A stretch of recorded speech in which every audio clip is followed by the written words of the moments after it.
as a layperson, I'm of the opinion that everybody deserves to live well. Well in quotes. You have a right to housing, to food, to clothing, and education if you choose, technical or the other one, anyhow you want it. What you want to do, you should be able to act in a reasonable pattern. And I don't think we're getting that. But I don't know where we'll lay the blame at this time. But I know that oftentimes we've heard talk about mass housing.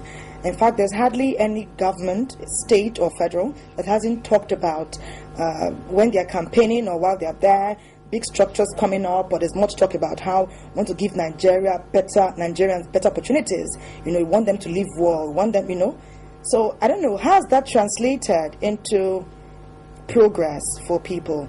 I know that many people, let me use Lagos because I live here, though I'm not from here, many people are not living well.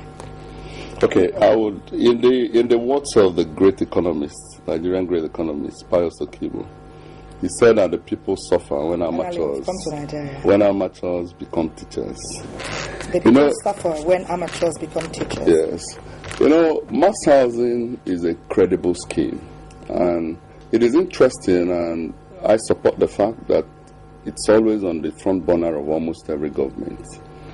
And what we quarrel with, or what we don't see, and the reason why this discussion came up in the way that he has presented it, is because we haven't seen those benefits distilled down to the people that it should benefit. Now, one of the biggest tools for economic enhancement anywhere in the world is wealth creation through real estate. The potential to drag people off the ladder and enhance the economic threshold of every place is incredible. And we've got examples to show for it. Okay, I think that the arrangement of delivery up to the point of utilization and ownership is where we find the problems. There have been successful schemes in Nigeria, but except the downtrodden, the person for whom those schemes are made, are handed the title to decide his future from the wealth created from it. We will all have this mass housing. I mean, what does it benefit to have 1,000 homes in Lagos and 10 people own it? All of us become tenants. But when those 1,000 homes are created and it goes to beneficiaries that are 1,000, but can I ask you a question? How does that happen? If you say it's mass housing, let me liken it to housing for the masses.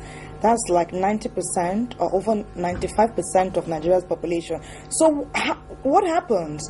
How does mass housing become owned by the already successful people? Okay, there are different ways to look at it. One, if it's mass housing, what is the price? How many of those people can afford that price? So research must be done first. Research must be done. Ability to access funds must be there. And the journey to access... if you're creating mortgage. But let me probably come to that point in a bit. But bottom line is that you need